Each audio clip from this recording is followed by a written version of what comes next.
अशी जर शेतकरी बांधव माझी बहीण ह्या कुठून तरी जवळचे होत नाही शिरसगावचे म्हणून काय निमित्ताने आल्या कशा आणल्या भगवंताला माहिती. मग रात दिवस ध्यास असेच काहीतरी आपल्या लेकरांनी करावं त्यासाठी मग रात दिवस तळमळे आणि माझे लेकरं सुखी व्हावं. ईस पाजूनही काळे येईला ज्यांनी वीस पाजलं ती काळे आपल्याला सुद्धा ईसच पाजणार आहे ना. त्या बी गांडूळ खताची सरकी आतापर्यंत थोडं काहीतरी तेल जवळजवळ आता इतकं सरकीला ती निवळ गांडूळ खत याला पूर्ण कलर बसला पूर्ण. म्हणजे तुम्हाला सांगतो मग इच्छा आहे पुढे चलून एक कणबी असं रासायनिक खतात द्यायचं नाही गांडूळ खतापासून. आणि जवळजवळ 6 वर्ष होत आले मी हे काम करतोय. माझ्या शेतीलाच मी देतो पण इथून पुढे जे माझ्या जवळचे येते कोणी कोणी माझे जेव्हा त्याला कसं देईन 4-2 कोण्या वरून मस कसं देईन कशा माझ्या पद्धतीने त्याला शिकीन. हे माया भगवंताने बुद्धी दिलं ते शिकीन आणि आपलेच लेकरं म्हणून त्यांनी पुढचे जीवन चांगले जगावं ईसमुक्त खावावं गाईमाई सांभाळा आईवडिला सांभाळा बहिणीला सांभाळा भावाला सांभाळा समजेची चांगलं राहावं आपले म्हणून राहावं जगात चांगलं वागावं बाबा. पुन्हा हा जन्म पुन्हा आपल्याला भेटणार नाही आणि भेटला तरी माहीत होणार नाही झाला तरी बी तर देवालाच कळणार कुठं आले तुम्ही काय केले. तर चांगली गोष्ट आहे.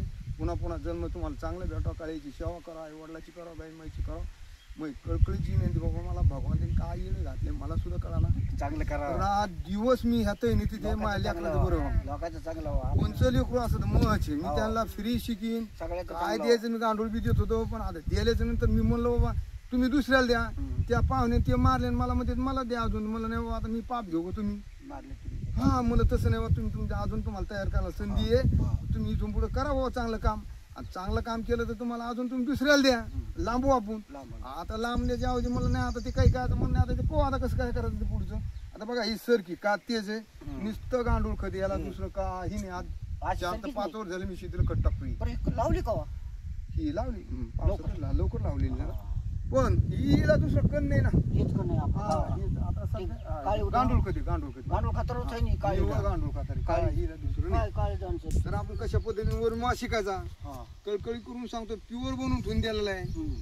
आता काही असो आपले ज्याला येईन त्याला देऊ शकतो आपण फवारणीद्वारे देऊ शकतो खाली बी असं देऊ शकतो. आणि थोडं 60 रुपये किलो नाही आपण देऊन टाकून पुन्हा शिल्लक देऊ आपले असल्यामुळे त्याला जर चांगलं व्हावं म्हणून. आता भाव तर नाही कमी करता यायचा पण शिल्लक देऊ 1 लिटर कसं काय द्यायचं तर आपल्या पद्धतीने देऊ. तुम्ही आपले म्हणून देऊ एवढी मग कळकळी ते समजेने करा. मी एकटा कुठून पूर्ण नाही कोणाला आपापलं करा आपापल्या पद्धतीने आपल्या शेतापुरतं करा आपल्या घरापुरतं भाजीपाला करा. भविष्यात तुम्हाला चांगलं व्हायचं. दवाखाने बंद करा. आमच्या काळात 72 एक दवाखाना होता आंबडला तालुक्यात ठिकाणी. आज किती झाले कशामुळे झाले आपणच रोगराई आणायला लागलो ना. कोणचं खत टाकलं कसं टाकलं ते गाय माईला बी ते काहीतरी गवत फवारलं कधी खाले ते त्यांची हानी होती आपली बी हानी होती. आणि आपल्या हानीमुळं मला कसं देवाने येडं घातलंय मला सुद्धा कळाना. मी रात दिवस कार्य करतो रे बाबा सेंद्रिय शेती कशी करता येईल तुम्हाला गांडूळ खत कसं तयार करता येईल.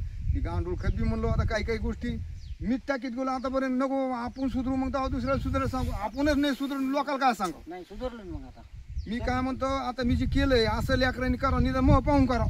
आज्याला नाही येते नका करू बाबा मला काही घेऊन देणे पण मग इच्छा करावं त्यांनी पुढे जावा. सगळ्याचा फायदा नोकरीला नाही लागण्यापेक्षा स्वतःची शेती जर आपण केली तर भविष्यात तुम्ही लय पुढे होता लय श्रीमंत होता. गाई मला सेवा करा गाई म्हैची महात्म्याची करा साधू संतांची करा आईवडिलाची करा. हे मग काल तुम्हाला सांगतो मग कळकळीची रामकृष्ण हरी बस माऊली आली इथं.